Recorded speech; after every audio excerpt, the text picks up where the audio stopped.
It is absolutely automatic and immediate for the Maverick to now start thinking about Jamaica getting to the next version of this magnificent spectacle called the World Cup. Think we clear one hurdle already. By hiring an experienced international coach, we have to now get the other pieces in place to give this World Cup thing a good shot. Now, first of all, the JFF needs to come up with a clearly defined plan and strategy, inclusive of getting more sponsorship for the program from both the government and the private sector. Importantly, we need to get multiple games at home.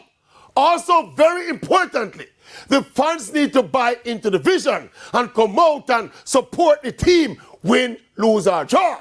And last, but certainly not least, the core of the players who will be steering the World Cup qualifying ship, the players selected, need to be 100% dedicated to the cause of qualifying Jamaica for the World Cup.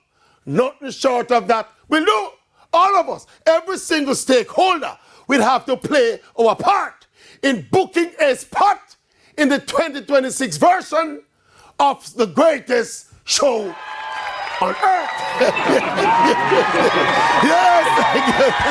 Thank you. Thank you.